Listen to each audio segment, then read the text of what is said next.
Nung sinabi ni Paolo Abilino, okay, na sa dinami-dami, 'di ba, nung mga plano niya, mga na-visualize niya na gagawin niya sa kanyang career, hindi niya raw ini-expect, mga kachika, na kay Kimi din pala siya babagsak. Actually, si Kimi dyan, mga chika, yung reaksyon ng mukha niya, hindi mo ma-explain it. Sabi niya nga doon, mga chika, the end na raw. So does it mean na kapag sila lang bandalawa ang magkasama, nagpa-practice silang halikan yung isa't isa? Mga chika, though it's only a joke, from Paolo. However, jokes are half meant true.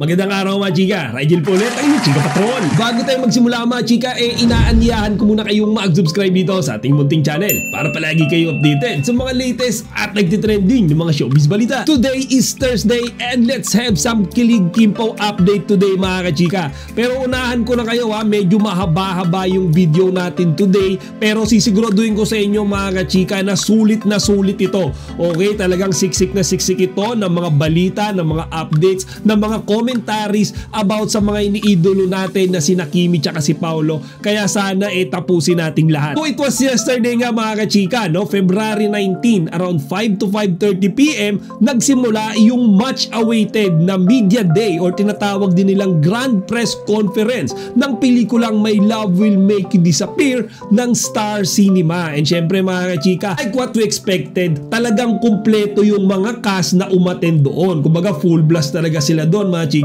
Nandoon yung mga main characters ng movie na sina Kim Chiu, Paolo Abilino, and yung mga co-actor and co-actresses na makakasama nila sa My Love Will Make You Disappear. Ngayon, mga chika, I've seen a lot of press conferences, media conferences ng iba't ibang mga romantic movies. Marami na. Okay, sa Katniel, Lizken, 'di ba? Yung recently lang, Katden, Julia and Joshua. Pero, mga chika, yung nangyari kahapon sa Kimpaw, this is the first time, mga kachika, na nakaramdam ako ng totoong kilig. Di ba, mga kachika?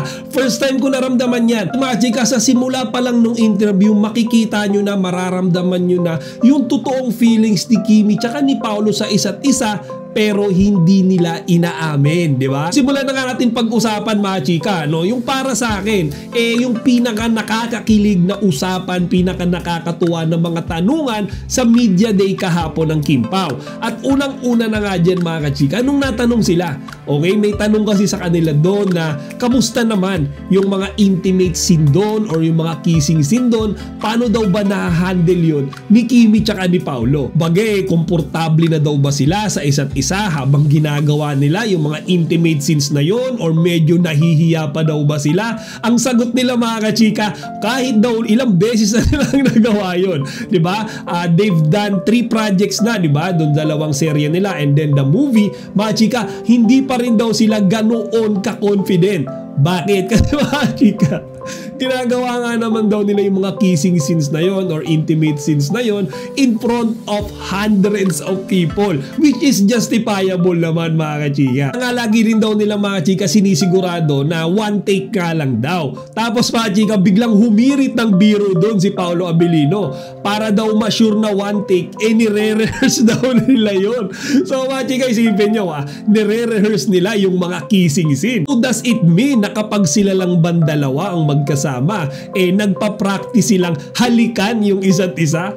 Mga chika, though it's only a joke, from Paolo. However, jokes are half meant true, mga kachika. Kaya nga sinigundahan niya ni Wilma Dasente. Tanong ni Wilma, kaya pala lagi kayong dalawa nagkukulong sa mga tent nyo, nagre-rehearse kayo ng inyong mga kissing scenes. Mga chika, tapos tawa ng tawa dyan si Kimi. Tinlaro nila, mga chika, na kapag silang dalawa daw ay nagsosolo sa tent, ang nire-rehearse lang daw nila ay yung mga linya na gagamitin nila sa pelikula. Okay? Tapos yung mga pormahan sa paghalik, yung anggulo ng mga ulo, ganun lang, mga chika. Actually, mga chika, may mga nabasa ako sa comment section, na paano naman daw kapag hindi sila nagre-rehearse, hindi naman related sa pelikula, talagang gusto lang nilang i-kiss yung isa't isa. Di ba, mga chika? Posible pa rin naman yun. Nga, one thing is for sure, madalas daw silang dalawa nagkukulong sa iisang tent, mga kachika. I also remember this one question to Paolo Abilino, mga kachika, na tumatak din sa isipan ko.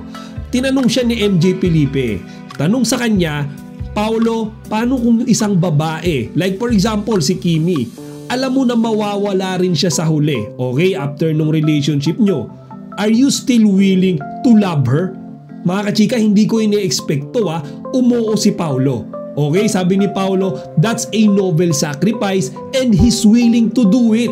Diba? Kahit na alam niyang sa huli ay mawawala din naman yung kanyang partner, yung kanyang mahal, mamahalin niya pa rin daw ito, ipaparanas niya pa rin daw yung pagmamahal, okay, yung love na deserve nito. Ang daming bumilib kay Paulo, mga kachiga, dyan sa isinagot niyang yan. Kasi di ba willing siyang isacrifice yung lahat, kahit na sa huli ay masasaktan lang din siya. So ganyan pala katindi, okay, magmahal si Paulo. Kaya nga sabi rin nila doon, mga chiga, sa comment section, sobrang secure na daw talaga ni Kimi. Kasi Paulo is the type of guy that is willing to sacrifice himself para sa babaeng minamahal niya. Di ba mga chika, nakakakilig. Kumbaga, yan is a noble sacrifice. Paulo is the only guy who's capable to do it for Kimi. And aside from that, mga chika, there's also this question when MJ Felipe asked Kim Pao kung kailan sila huling kinilig sa isa't isa. Okay, so Kimi gave a simple statement, simpleng sagot. Ang sabi niya, noong araw din na yun. Okay. Kasi parang si Paulo Abilino yata ay binigyan sila ng pasalubong. Hindi niya na minention kung anong pasalubong ngayon. Basta doon daw ay kinilig siya. Diba? And then Paulo Abilino naman, mga chika, ito yung nagustuhan ko. Si Paulo yung medyo makwento dito sa part na ito. Kumbaga medyo relevant talaga yung mga sagot niya. Inamin niya sa lahat, mga chika, na kinikilig daw siya sa ginagawa ni Kimi na pagbabaon ng 3 klaseng ulam. Okay, so karne, tsaka mayroong gulay, which is dedicated, which is especially for him. Diba? Kasi nga, diba ang usap-usapan ngayon, mga chika, si Kimi puro karne yan. Okay? Si Paulo hindi siya kumakain ng karne, kaya ang ginagawa ni Kimi, mga chika, doon sa baon niya, sinisigurado niya na meron ding gulay para pwede niya iyan i-share kay Papi Paulo. So yun, mga kachika, doon daw kinikilig si Paulo kasi ginagawa yun ni Kim sa kanya dahil special siya. Tingnan nila, mga kachika, Kim Pao is now on a level of relationship kung saan willing na silang i-adjust yung kanilang mga personal interest, personal characters, personal beliefs para doon sa isa't isa. Okay, isipin nyo Kimi, karne. Okay, hindi daw siya nagugulay before. And then para kay Paulo, ang ginawa niya, mga kachika, minimake sure niya na kapag siya ay may baong ulam, may baon siya sa set, meron siyang something mai-offer kay Paulo, pwede niyang makain. Di ba, mga chika, kasi parang yan yung gesture na ina-attract mo yung someone na halika, sabayan mo ko kasi isusure ko na yung kinakain ko ay pwede sa'yo. Diba? Kung baga, sabi nga rin na MJ Felipe doon, mga chika, lagi na daw silang nag-share, okay, ng lunch, ng dinner, share na sila ng pagkain. Diba, chika? So, does it mean na tuwing sila ay nasa set, tuwing sila ay magkasama, parang lagi silang nagdi-date? Diba, mga chika, kung isipin nyo yung mga sagutan na yan, meron na silang gustong ipahiwating Then, meron ding part sa interview na yan kung saan natanong si Kimi. Actually, hiningan siya ng advice ni MJ Felipe about love. Okay, about pag-ibig. Ngayon, ang sabi ni Kimi, hindi daw siya ganun kagaling magpayo pagdating sa pagmamahal.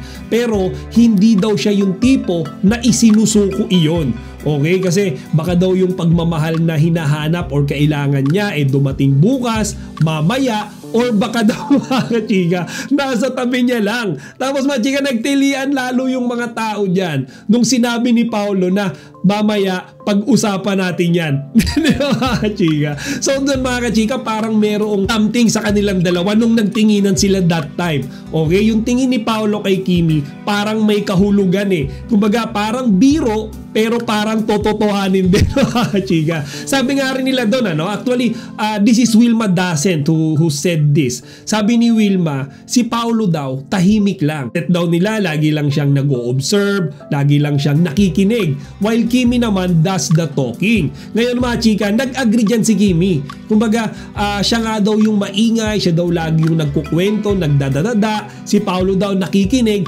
Pero, mga chika, yung kay Paulo Abilino daw, yung mga mata niya, yun yung gumagawa ng talking.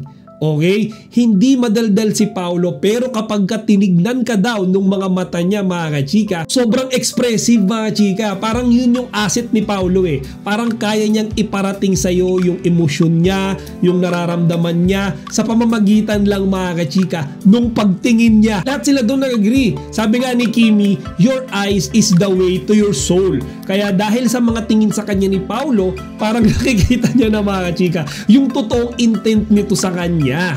Diba? And I strongly agree rin doon, mga chika. Personally for me, iba rin talaga yung tingin ni Paolo eh. Nga, diba, ang dami niyang fans, dami niyang supporters, ang daming nagmamahal sa kanya kahit siya yung tao na hindi madadae. Hindi siya yung parang nag-i-invite ng mga tao na, oh, gustuhin nyo ako, oh, iiduluhin nyo ako.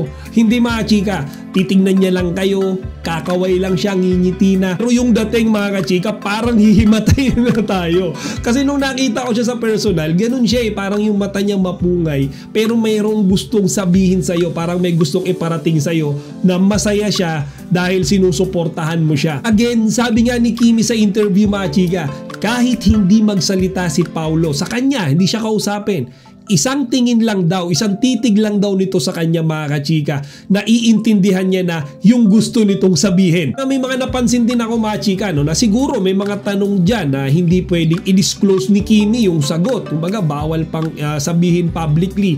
Tinitignan siya ni Paolo, mga chika. Parang doon sinasabi ni Paolo na, Kim, wag mo munang sabihin.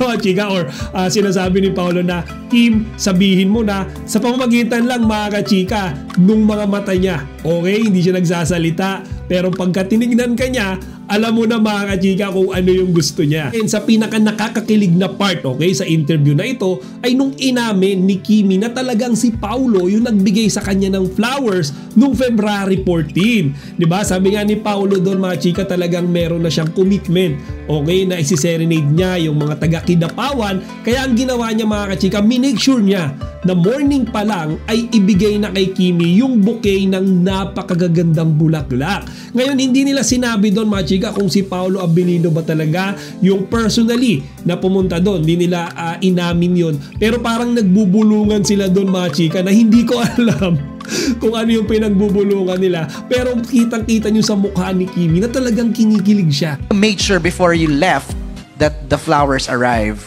early in the morning.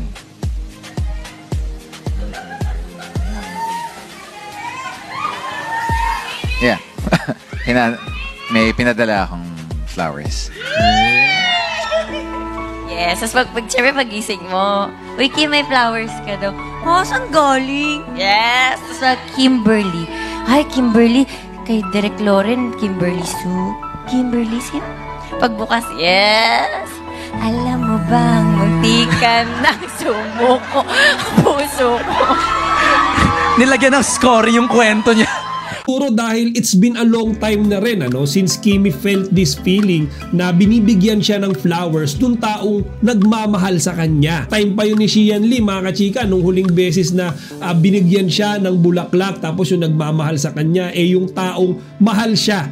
Okay? Special siya. Ngayon siguro, mga chika, kaya ganun na lang yung kilig ni Kimi. Sobrang na-appreciate niya yung ginawa ni Paolo kasi napipil niya ulit yun. Napipil niya na yung nagbibigay sa kanya ng bulaklak yung taong interesado, yung taong special siya, yung taong minamahal siya. Ganun lang kasimple yun, mga chika. Kumbaga sobrang legit yung saya dito ni Kimi, kasi syempre sino pa namang hindi matutuwa. February 14, diba? Araw ng mga puso, tapos may matatanggap kang bulaklak mula pa doon sa taong minamahal ka, at most probably minamahal mo din, di ba, mga chika? Nagkaroon din ng chance dyan, mga kachika, no? Nag-throwback sila or nag-reminisce sila nung kanilang mga past memories. Okay? Hindi daw nila ine-expect na magkakaroon sila ng chance na magkasama sa mga trabaho, sa mga projects. Actually, hindi lang isa, di ba? 3 beses na silang nagkakasama ngayon sa mga proyekto. Amin nga ni Paolo doon, mga kachika, PBB days pa lang daw. 16 years old pa lang si Kimi. Pinapanood niya na daw yun sa TV. Okay? And then rest back naman ni Kimi dyan. Aba, Paolo, ikaw nga nasa Starstruck ka pa lang, sumasayaw-sayaw ka doon, pinapanood na rin kita. Di ba, mga chika? Actually, kung babalikan nyo nga yung mga interviews nila 18 years ago, ganun na ganun, mga kachika. Kumbaga, paglipat ni Paolo sa ABS, inamin niya na gusto niyang makatrabaho si Kim. Okay, so mga chika, di ba, nagmamanifest ngayon yan. Ang dami nilang mga naging collab team before. Si Kimi actually, sabi niya nga, every decade daw nagpapalit siya ng collab team. Tapos ngayon mga kachika, di ba, finally, they already found their perfect match. Lastly mga chika, no, ito yung pinaka tumatak talaga sa akin na pinag-usapan nila sa interview na yan. At iyon ay nung sinabi ni Paolo Abilino, okay, na sa dinami-dami, di ba, nung mga plano niya, mga na-visualize niya na gagawin niya sa kanyang career, hindi niya raw ini-expect mga kachika na kay Kimi din pala siya babagsak. Okay, actually si Kimi dyan mga chika, yung reaksyon ng mukha niya, hindi mo ma-explain parang naiiyak na sobrang saya. Sabi niya nga doon mga chika, the end na daw. Okay, tapusin na daw yung media con nung mga time na yan, wala na daw further questions. Okay na daw sa kanya na yung si Paolo Abilino ay sa kanya rin pala babagsak sa huli. Di ba mga chika? So inamin ni Paolo yan in public, in everyone, millions of viewers that day. Inamin niya yan mga kachika. Di ba nakakakilig yan? Sino ba si Paolo Abilino? Di ba? Siya yung taong tahimik. Siya yung taong hindi nag-express ng kanyang nararamdaman. Di ba? Siya yung taong mas prepare na private lahat ang usapan. Pero this time mga kachika, inamin niya yan sa lahat. Okay, sa mga Kim Pao fans, sa mga bashers, sa lahat ng mga manonood mga chika. Ang nabuhayan talaga lahat ng mga Kim Pao fans mga chika after sabihin niya ni Paolo eh. Si Kimi naman mga chika, makikita nyo sa kanya yung totoong feelings din ng kinikilig. Gusto ni Kimi si Paolo mga chika, there's no denying that eh. Gusto niya, pero hindi sila makaamin eh. Kaya babagsak tayo mga kachika dito sa mga sinasabi na naman ng mga bashers. Kasi dun sa comment section, dyan sa media day na yan, ang daming bashers. Lagi nila sinasabi na paasa lang daw ang Kim Pao. Wala naman daw talagang relasyon yan. Kumbaga, delulo lang daw tayong mga Kim Pao fans. Kumbaga, tigilan na daw natin sila. Well, mga chika, nagustuhan natin si Kimi tsaka si Paolo, hindi dahil magkarelasyon sila. Okay? Nagustuhan natin sila mga kachika dahil nakakatuwa silang magkasama. Ganun lang kasimple yun eh. Hindi naman tayo nagde-demand na dapat iiduluhin lang natin yan kapag sila ay may relasyon na. Hindi naman mga chika eh.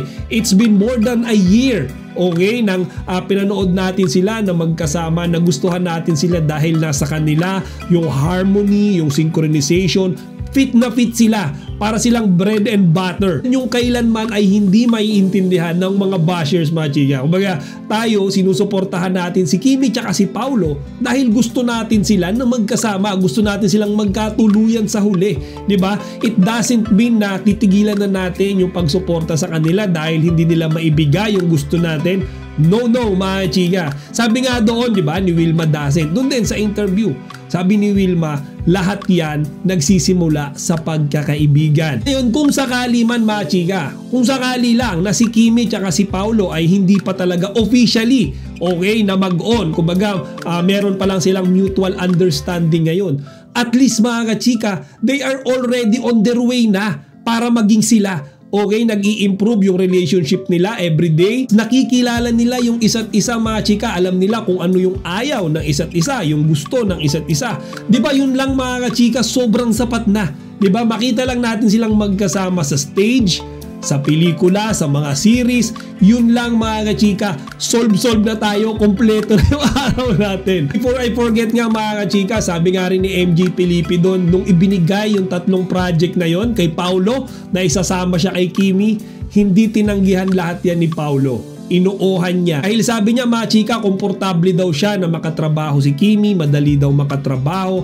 Pero ako mga chika, personal opinion ko lang, kaya niya inuuhan yung mga projects with Kimi kasi gusto pa niyang makilala nila yung isa't isa. Overall mga chika, talagang sobrang successful netong media day na ito. Hindi lang dahil na-promote nila, okay, ng sagad-sagaran yung My Love Will Make You Disappear, but we dig deeper, okay, sa buhay ni Kimi tsaka ni Paolo Abilino at sa kung ano talaga yung estado ng relasyon nila ngayon. Okay, kung ano yung feelings nila para sa isa't isa, kung ano ba yung mga tanong natin na hindi nila masagot before, kahapon mga kachika, at least hindi man nila nasagot ng direkta, nagkaroon sila ng pahaging. Mayroon talagang tinatawag na something sa kanilang dalawa at hindi sila yung mga ordinaryong love team lang sa harap ng camera. O siya mga chika, hanggang dito na lang muna. Masyado na haba yung content natin. Gusto ko pa sanang dagdagan pero bukas na ulit. Okay? Gusto ko rin marinig ang inyong mga opinion. Chika Patrol signing out.